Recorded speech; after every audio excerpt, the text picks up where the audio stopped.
I was at the barber shop a couple days ago, and there was a man in there, and he was going on and on about how lazy Gen Z is. He was so disgusted and disappointed in his son. His son was, I think he said 28. He had a master's degree, but he still lived at home. And I couldn't help but shake my head and think to myself, aren't we the ones who sold these kids this fairy tale? And how do we sit and blame them? That whole American dream thing, work hard and do what's asked of you and get the reward. And now we sit and blame them because it doesn't work anymore. And these kids, they're not broken and they're not lazy, not at all. We gave them directions for a world that just doesn't exist anymore. We told them to go to school and stay out of trouble and to work hard. And we promised them, oh, it'll all work out in the end. But what did they get? What did they get for all their hard work and believing their parents? Most of them got a shit ton of student loan debt, and rent so high that most of them will never be able to afford their own homes, and jobs that they spent money and years training for that they can't get, they don't exist anymore, or they won't exist soon because of AI. Oh, and let's not forget, we gave them a declining climate, a dying earth, that if we don't do something in the next 10 years, I say, no one's going to be here. And we wonder why these kids are anxious and depressed and withdrawn, and they don't want to have anything to do with us. And yet we sit and blame them, when in fact, we should be looking in that mirror, pointing that finger right at ourselves. We just didn't prepare them adequately. We didn't prepare them for this world that they're living in. We prepared them for a world that's dead and gone, died long ago. And the reality is, people, is that the real America started dying, or changing, I should say, in the late 80s. You know, the median home prices started to go up and salaries started to flatten out and the opportunities started to dwindle out, unless you were transitioning to the internet. But none of those things is this generation's fault. They weren't even around, you know? And if you really want to stop and just talk about it, this generation is the most educated generation ever, yet they can't even cash in on that education.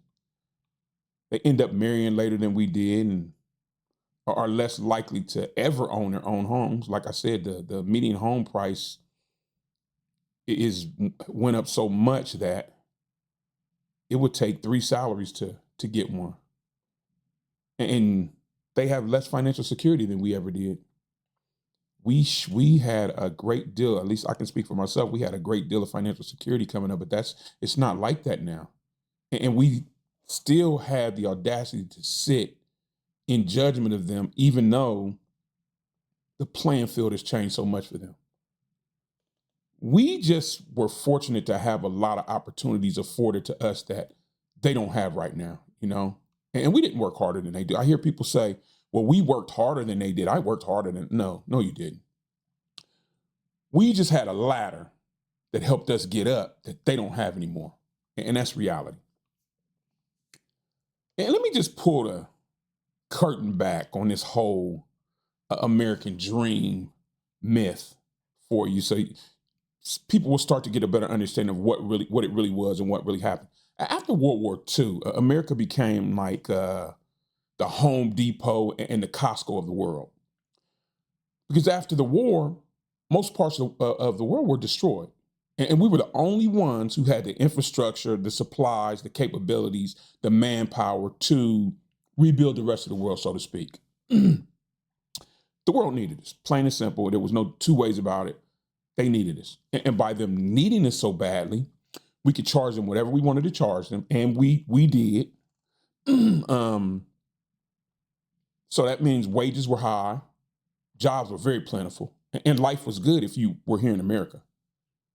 But by the late 70s, 79, 78, 80, the world caught up. We had basically rebuilt everyone. So that for that period of 30, 35 years, we enjoyed great prosperity in this country.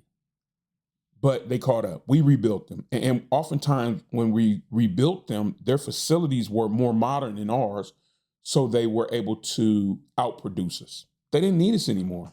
So that lifestyle that we had become accustomed to, that my father and maybe his father, I'm not sure, but I know my father for sure, it was starting to die out.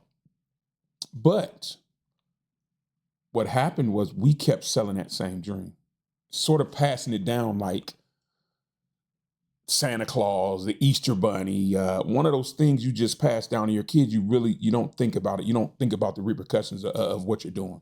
And we didn't do it on purpose. I do know, I can honestly say that because I told my daughters the same thing, and I didn't do that on purpose. We simply taught them what we were taught. But now, because we do know, it's time to stop simply handing down this harmful information.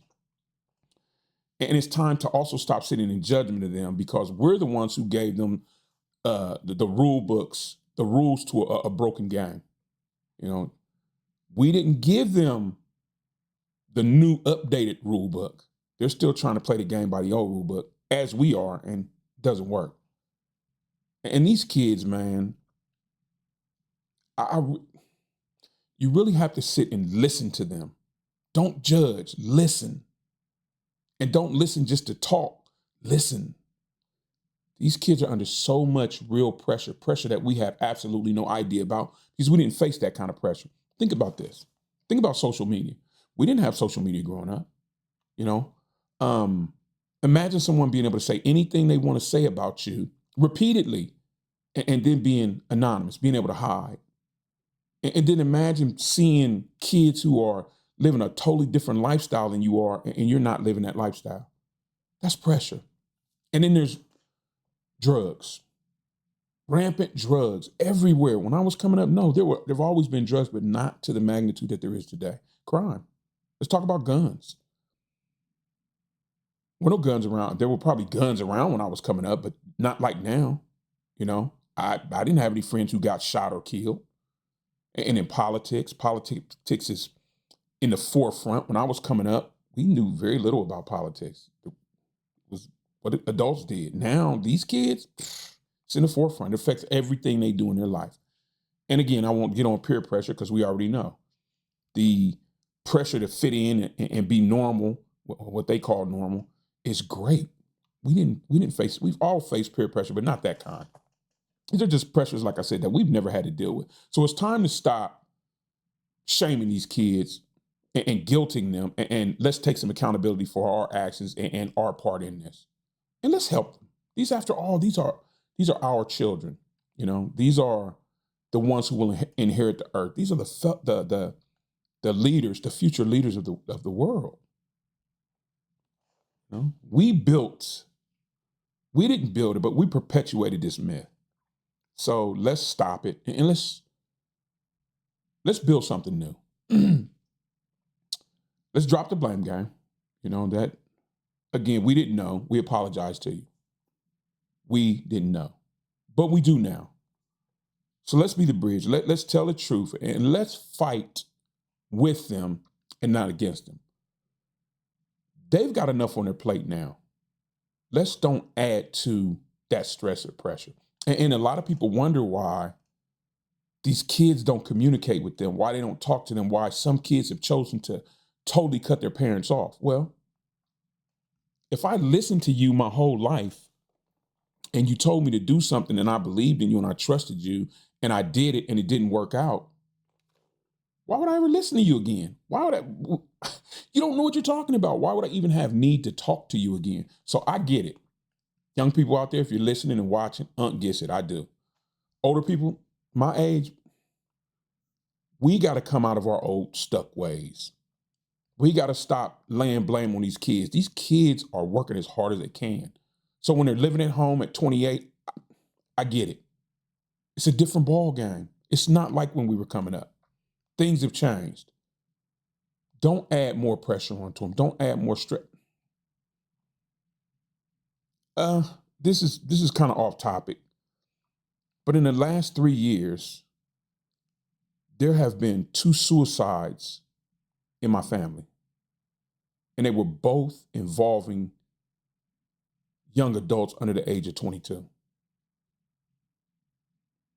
That's deeply disturbing to me.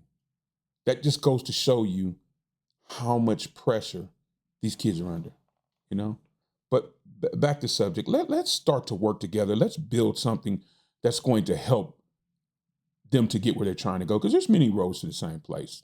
Let's stop selling fairy tales, and instead let's start creating blueprints. Let's work together to get them where they need to be. You know, that the old ways don't work, but together with them, us with them, we can come up with something. I know we can, because they see the world differently than we see it. We see it through these old lenses. They see it through the new lenses. Maybe the combination of both will come up with a plan. Hey, if you got any suggestions or ideas, or you just want to kick the bobo, or you totally disagree with what I'm saying, drop it down in the comments. Let's talk about it. We can agree to disagree. But you know, my eyes, maybe the American dream was never real. I know it was never meant to last, but we didn't know that. But maybe the next dream, American dream that we build, will be meant to last. But hey, anyway, I'm Unc. Take care of yourself and each other. I'll see you guys in the next one.